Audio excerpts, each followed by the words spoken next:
What is up, Square Nation? Welcome back to No Counters, No Combos.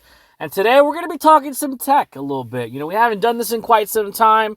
With all the new Zenkai stuff coming out, your boy dug into the rabbit hole. I went deep into the rabbit hole looking at what older cards are we going to start being able to use. And I didn't have to look really far until I found what topic I wanted to talk about. And there's a lot more examples, but I just want to talk about these two in particular because they're unison-based. So we're going to talk about them as a whole here. I'm going to pop them up on the screen so you can look at them. We have Frieza, Unlikely Savior, 2-cost red unison from set 14. And we also have Vados Cosmic Aid from set 12. Vosmic is actually a pretty dope name. But anyway, the reason I wanted to bring these two guys up, because they have very similar effects, okay? Moving into Zenkai series, it's going to be a very combo-heavy format with the new structure and Z leader and Z mechanic of the game that we're getting, right? So I started thinking about cards that could help kind of increase the value of already used cards. I think the idea of charging Z energy by cards you've used in combo is really nice because it recycles already used cards. Like, you're not negging one out of hand to go ahead and put it in the charge area for the Z energy. You're using an already established resource.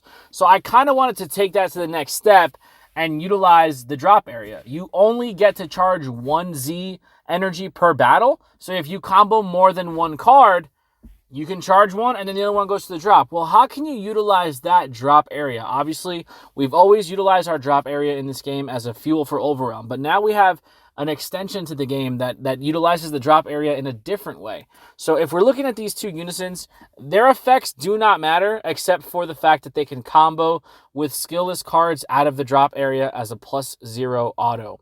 Or in Vados' case, it's just an auto skill. It's not even a marker skill.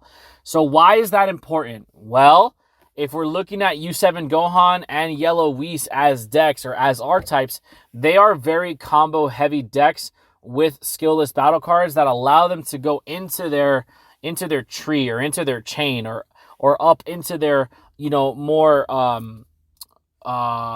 pressure-filled battle cards, if you will.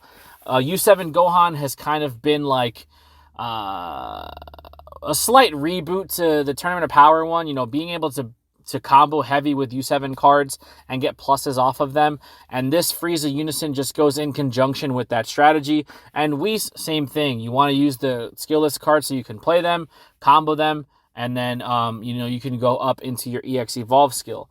The Whis is a little different, or the Vados, I should say, is a little different because it allows you to combo from the drop area, but you do have to remember that the leader itself allows you to play these cards once you've comboed with them. So you're not going to be able to essentially trigger both effects. You're going to have to pick and choose which one you do off of the unison for Whis specifically, because he allows you to play them in rest mode. So again, it's only on your opponent's turn that you could play them in rest mode. But it is something that you'll have to pay attention to because you're not going to be able to resolve, obviously, both effects. So I wanted to kind of shine a little bit of light on these. I'm not saying that they're the best unisons to play moving forward. I'm not even saying that it's worth it to try to experiment with them. I just wanted to kind of get the juices flowing, get the brain power moving, and start thinking about cards that we might have not played with in years, cards from set 1, set 2, set 3 that might have some, beneficial cohesiveness to the decks that we're trying to play now with this new Z mechanic.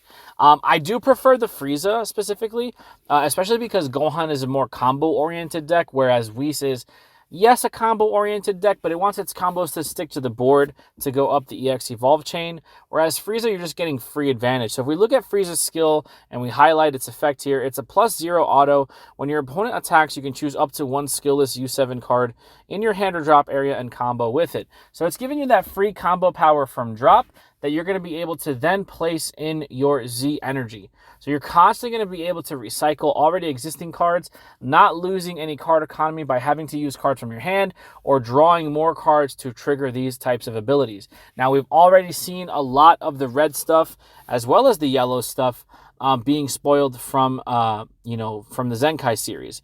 So if you're planning on playing red, you have a lot of tools at your disposal. Already making red, stronger than it already is going to be really nice to kind of branch it out and add more leaders to the pool. Obviously, U7 is still going to see play. Maybe not so much with Z series, but U7 is still going to see a lot of play. This gives Red Gohan some more, U7 Gohan some more tools.